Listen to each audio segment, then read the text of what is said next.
Qual foi a vez que seu professor que todos odeiam te ajudou em uma situação que você não esperava? Eu estava no 7º ano e tinha um professor de ciências chamado Willy. Ele tentava ser o professor favorito de todos, mesmo sendo chato por fazer piadas sem graça. Willy foi junto na viagem de estudo do meio, onde estávamos indo para a Ilha do Cardoso e Cananéia. Todos estavam muito animados para essa viagem, pois disseram que essa era a melhor viagem de estudo do meio. Tínhamos que montar quartos de 4 pessoas, então eu fiquei no quarto das minhas amigas mais próximas, Júlia, Mariana e Laura. Eu fiquei no 2º ônibus, que era o ônibus mais calmo junto com minhas amigas e mais algumas pessoas. Na ida do ônibus foi de boa. Fizeram um karaoke atrás de mim e de Laura, enquanto Mariana estava nos 2 assentos ao lado e Júlia nos 2 da frente. Eram 5 horas dentro daquele ônibus desconfortável, mas valeu a pena. Chegamos lá já de noite com quase o hotel inteiro só para o pessoal da escola. Deixamos nossas malas no quarto, tomamos banho e descemos para ir jantar, já que o restaurante que a gente ia jantar era do lado do hotel. Eu e minhas amigas nos atrasamos para ir ao restaurante, mas mesmo assim conseguimos ser umas das primeiras a comer. A Mariana quis sentar em uma mesa diferente da nossa. Eu peguei um prato com macarrão à bolonhesa, filé à parmegiana e cenouras. Já a Júlia e a Laura pegaram macarrão com outras coisas. Estávamos famintas, então comemos tudo bem rápido e fomos para o nosso quarto do hotel. Todas nós chegamos lá e começamos a mexer em nossos celulares enquanto conversávamos. Depois de um tempo, percebemos que nosso quarto era ao lado do quarto de Willy. Ficamos bem frustradas por conta disso, mas nada abalava a gente. Eu tinha ido para a viagem um pouco rouca por conta de um resfriado, mas a minha voz não me fazia falta, então eu continuei aproveitando. A Júlia estava em um momento difícil com um garoto, então eu ficava conversando mais com ela do que com as outras amigas do quarto. Júlia estava confusa sobre seus sentimentos sobre o garoto, mas no final só queria ser amiga dele mesmo. Ela tinha muitos amigos online que também eram amigos desse garoto. Então ela mandou mensagem para uma amiga online escrevendo: "Não sei se realmente gosto dele. Você pode perguntar para ele se ele gosta de mim? Não conta que fui eu que perguntei." Depois disso, eu e ela esperamos a resposta ansiosamente. Mas com o tempo fui ficando com preguiça e fui falar com meu namorado enquanto ela esperava. Depois de um tempo, seu celular apita com a notificação de mensagem da garota online. Ambas de nós duas fomos correndo ver a resposta. Na mensagem, a garota dizia: "Ele disse que não." "Ah, e eu contei que foi você que perguntou, kk." No mesmo momento, eu e Júlia ficamos em total silêncio tentando raciocinar o que tinha acabado de acontecer. Depois de 1 minuto, Júlia começou a surtar porque o garoto em si era amigo dela, mas eu consegui acalmar ela. Ela ficou bem mal depois disso porque ela foi escrever para o garoto, e os amigos dele começaram a zoar ele por causa das mensagens dela. Então, o garoto já não respondia ela bem e ainda demorava para responder. Eu já não sabia mais o que fazer para acalmar ela.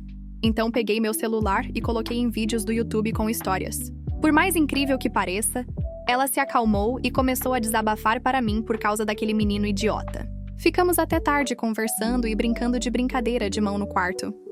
No dia seguinte, passamos por ele várias vezes e ele nem fazia contato visual com a Júlia. Senti muito dó dela. Ela chorou na 2ª noite no meio do quarto.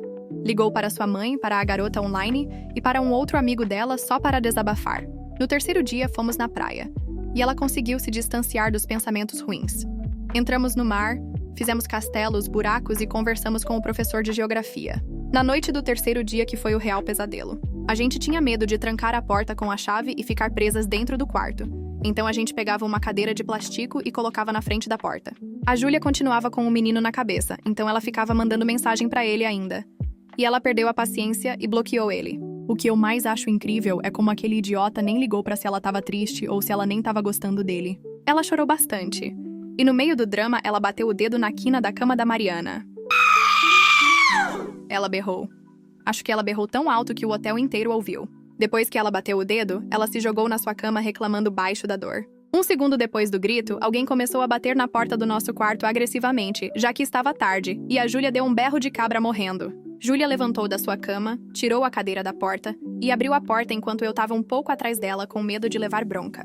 Quando ela abriu a porta, só dava para ver o rosto vermelho de raiva do Willy. Nem deu para explicar, ele começou a dar o maior esporro na gente. Meu sangue subiu e eu fiquei sem paciência, e comecei a bater boca com ele de que a Júlia só tinha batido o pé e que a gente não gritou antes disso, e que tinha sido um acidente. E ele respondeu: "Dá até para escutar a voz rouca da Tarsila aí. Só que a questão é, eu não sou a Tarsila e ela nem é do nosso quarto. Então isso me deixou ainda mais brava. Gritei para ele parar de gritar, já que a Tarsila é de outro quarto. Ele se acalmou e começou a abrir a porta do quarto dele. Eu fechei a porta do nosso quarto e quando eu comecei a colocar a cadeira na frente da porta, minha cabeça ainda estava quente e eu falei sem pensar: "Moleque doido!" No mesmo momento, a porta começou a ser empurrada junto com a cadeira. E a cadeira podia ter machucado a minha perna enquanto ela era atirada no chão. O Willy começou a gritar comigo pedindo para eu repetir o que eu tinha dito. Eu até ia falar de novo para ele escutar, mas eu fiquei com medo de ele falar com a coordenadora. Então eu só fui andando até a minha cama e me joguei nela querendo desaparecer. Mas o Willy não ligava que não foi por mal. Ele continuou gritando para eu repetir o que eu disse. Então eu apertei com tanta força a minha mão para eu não falar besteira, que as minhas unhas quase furaram a minha pele. E falei: "Para começo de conversa, a Tarsila nem é desse quarto. Você só quer criar cena." E ele foi embora de vez. E depois de um tempo, nós fomos dormir com medo de ele voltar no quarto, enquanto segurávamos as risadas. De madrugada, no dia seguinte, eu acordei umas 5 horas da manhã com a Júlia chorando, falando com a mãe dela, dizendo que ela estava mal e que ela estava com febre. Levantei da minha cama e fui sentar ao lado dela na sua cama.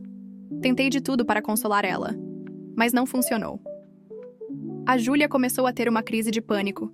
Ela não conseguia respirar e estava quente com o corpo meio dormente. Falei para ela beber água e fazer exercícios de respiração que eu fazia quando eu tinha crise de ansiedade. Isso não ajudou ela de forma alguma. Tentei sair do quarto para chamar ajuda, mas não tinha ninguém acordado e nem no corredor. A Laura estava em estado vegetativo e não conseguia me ajudar com a Júlia, enquanto a Mariana estava dormindo. Júlia começou a gritar e puxar seus próprios cabelos mesmo depois de ter tomado um remédio que ela tinha na mala. A porta do quarto estava aberta, e quando eu olho, o Willy está na porta começando a entrar para ajudar. O Willy entrou no quarto, tirou a Júlia de lá e fez ela se acalmar com o tempo. E depois disso, todo mundo agiu como se nada tivesse acontecido.